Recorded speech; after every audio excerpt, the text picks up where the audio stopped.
అందరికీ నమస్కారం. ఈరోజు మన స్టోరీ పేదరికం. ఎర్రటి ఎండలో ఒక పెద్దాయన బుట్ట నిండా దీపాలు పెట్టుకుని దీపావళి పండుగకు తిరుగుతూ అమ్ముతున్నాడు.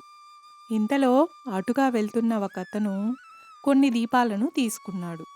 "ఓ పెద్దాయన, వీటి ధర ఎంత?" అని అడిగాడు. "500 బాబు" అని చెప్పాడు. ఆ అబ్బాయి, "500? ఏం కాదు, 200 తీసుకొని ఇవ్వు" అన్నాడు. "ఇందులో అంత లాభం ఉండదు బాబు. 10, 20 రూపాయల లాభం ఉంటుంది అంతే. అంతకంటే మాకు ఎక్కువ లాభం రాదు. మరీ 200 అంటే రాదు కానీ, కావాలంటే 480 ఇచ్చి తీసుకోండి" అన్నాడు. "ఓ పెద్దాయనా, మరీ ఇంత రేటు చెప్తే ఎవరు కొంటారు? నువ్వే ఉంచుకో, నేను వేరే పెద్ద షాప్‌కి వెళ్ళి తీసుకుంటాను.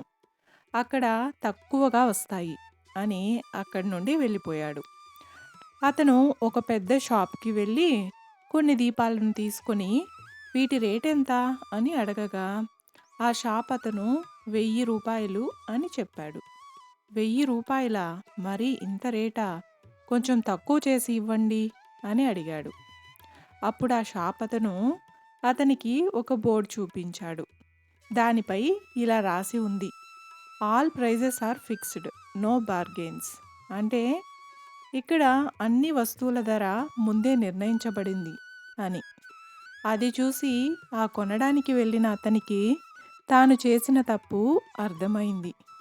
వెంటనే తాను తీసుకున్న ఆ దీపాలన్నింటినీ షాప్ అతనికిచ్చి, "ఇవి పక్కన పెట్టండి, నేను మరి కాసేపట్లో వచ్చి తీసుకుంటాను" అని చెప్పి ఇప్పటి వరకు దీపాలు అమ్ముతున్న ఆ పెద్దాయన కోసం వెతుకుతూ ఉన్నాడు.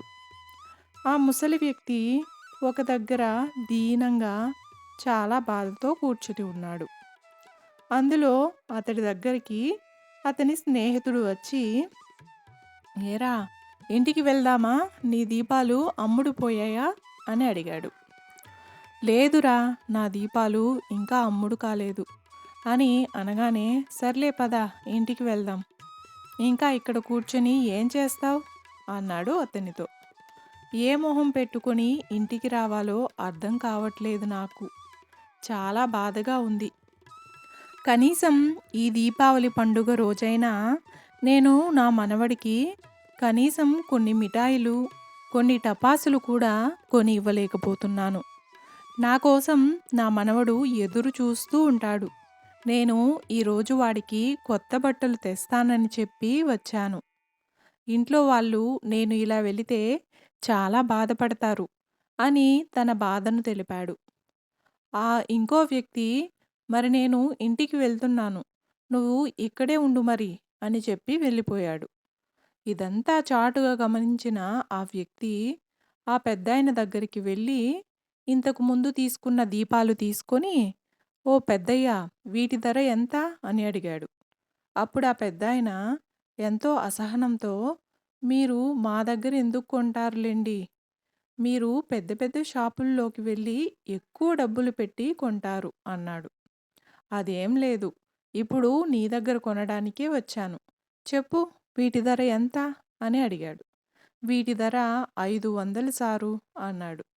ఇతను, "ఈ బుట్ట ధర మొత్తం ఎంతో చెప్పు" అని అడిగాడు.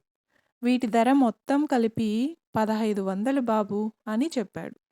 అప్పుడతను 2000 నోటు తీసి ఆ పెద్దాయన చేతిలో పెట్టి, "ఆ బుట్టలో ఉన్న దీపాలు తీసుకుని మిగిలిన డబ్బులు నువ్వే ఉంచుకో" అని చెప్పాడు. అప్పుడు ఆ పెద్దాయన, "బాబూ, మీరు నాకు 1500 ఇవ్వాలి. మిగిలిన 500 నేను మీకు ఇవ్వాల్సి ఉంటుంది" అని ఇంకా ఏదో చెప్పబోతూ ఉండగా, "పర్వాలేదు, ఇవి 1500 ఈ దీపాలకు, మిగిలిన 500 మీ మనవడికి కొత్త బట్టలు తీసుకుని వెళ్ళు" అన్నాడు. అప్పుడు ఆ పెద్దాయన ఎంతో కృతజ్ఞతాభావంతో అతనికి నమస్కరించి, సంతోషం నిండిన ముఖంతో, చెరగని చిరునవ్వుతో, ఎంతో ఉప్పొంగిన మనస్సుతో తన ఇంటికి వెళ్ళిపోయాడు. చూశారు కదండి! ఈ స్టోరీ మీకు నచ్చినట్లయితే ఒక్క లైక్ చేసి నా ఛానల్‌ని సపోర్ట్ చేయండి. ఇంకా మరెన్నో ఇంట్రెస్టింగ్ స్టోరీస్ కోసం నా ఛానల్‌ని సబ్స్క్రైబ్ చేయండి. Thank you. Thanks for watching.